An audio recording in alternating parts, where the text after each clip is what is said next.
Bienvenue pour cette exploration. Aujourd'hui, on se penche sur un sujet critique en cybersécurité, le risque lié à nos fournisseurs. On dépend de plus en plus d'heures et ça ouvre des portes aux menaces. Exactement. Et c'est un risque souvent sous-estimé ou en tout cas difficile à gérer. Pour y voir plus clair, on s'appuie sur l'Observatoire 2024 de Board of Cyber et du CESIN. Ils ont interrogé plus de 100 entreprises françaises. D'accord. Et l'objectif, c'est quoi? Comprendre comment elles perçoivent ce risque. C'est ça. Comment elles le perçoivent, comment elles essayent de le gérer aujourd'hui, quels sont les blocages, et aussi comment les nouvelles règles européennes, comme NIS 2 et DORA, vont impacter tout ça.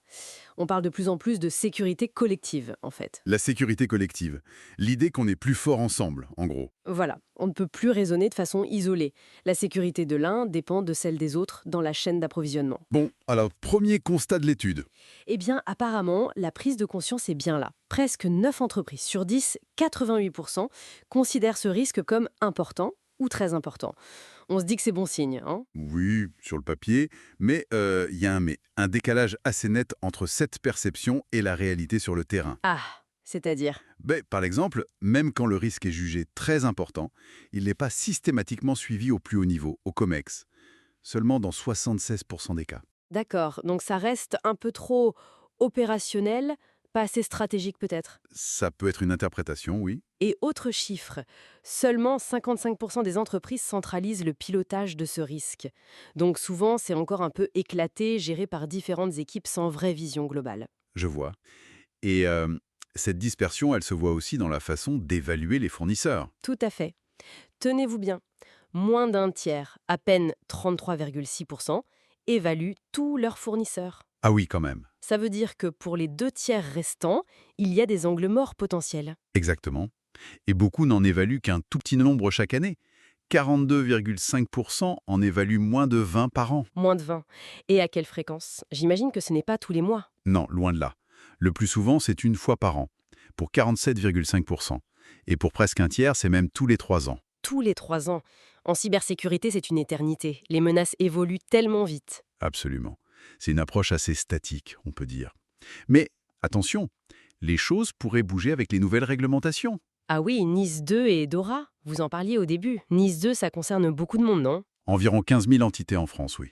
Et DORA cible spécifiquement le secteur financier, applicable début 2025. Ces textes, ils imposent clairement une gestion du risque fournisseur. Donc ça va forcer les entreprises à revoir leur copie. C'est l'effet attendu.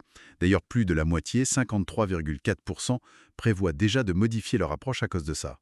Certains RSSI voient même ça comme un levier. Un levier pour quoi faire? Exiger plus des fournisseurs. Exactement. Pour pouvoir dire, regardez, ce n'est pas juste nous qui demandons, c'est la loi. Mais ça implique de pouvoir évaluer plus souvent, plus efficacement. Il faut industrialiser le processus. Et comment elles font aujourd'hui pour évaluer? C'est quoi les méthodes les plus courantes? Alors, on est beaucoup sur du déclaratif. Les fameux questionnaires de sécurité, utilisés par 2 tiers des entreprises. Les plans d'assurance sécurité aussi, où le fournisseur détaille ses mesures. Donc on demande aux fournisseurs de s'auto-évaluer en quelque sorte. En grande partie, oui.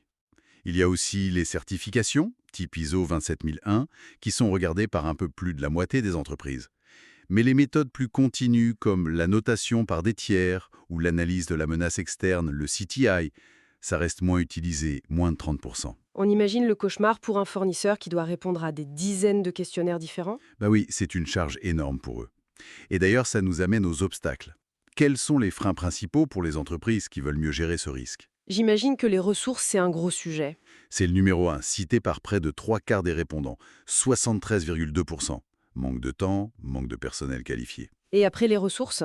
Juste derrière, c'est la difficulté à engager les fournisseurs eux-mêmes, pour 64,3%.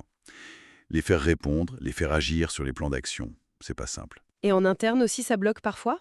Oui, mobiliser les équipes métiers, les acheteurs, c'est un frein pour 51,4%. Il y a aussi le fait que certains fournisseurs n'ont tout simplement pas la capacité d'atteindre le niveau de sécurité requis, c'est cité par 48,5%. Et enfin, la difficulté à passer à l'échelle, à gérer un grand nombre de fournisseurs, 42,5%. Bon, le tableau est Complexe. manque de ressources, difficulté d'engagement, passage à l'échelle. Comment sortir de ça?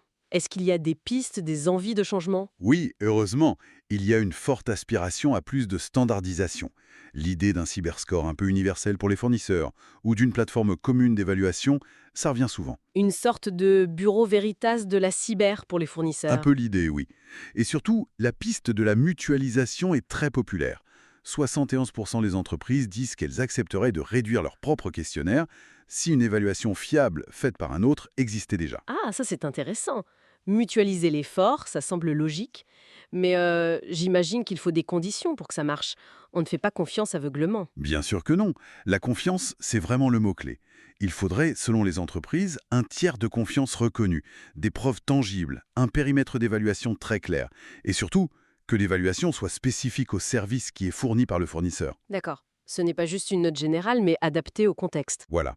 En fait, tout ça nous pousse vers un changement assez profond. Il faut sortir de l'évaluation ponctuelle, un peu contrôle de police, pour aller vers quelque chose de plus collaboratif, de plus proactif, construire un véritable écosystème de confiance. Donc pour résumer, on a une conscience très forte du risque fournisseur, une pression réglementaire qui monte, mais en face, de gros obstacles pratiques. Les ressources, l'engagement des partenaires, la difficulté de gérer ça à grande échelle. C'est exactement ça. La tension est là. Et la sortie passerait par plus de standardisation, de mutualisation, et finalement plus de collaboration en fait. Un changement de posture, en fait. Une transformation, oui, passer d'une logique de contrôle à une logique de partenariat sécurisé. Ce qui nous amène à une dernière question pour la route. Comment les organisations peuvent-elles vraiment bâtir cette confiance et cette collaboration nécessaires pour une sécurité collective efficace avec leurs fournisseurs?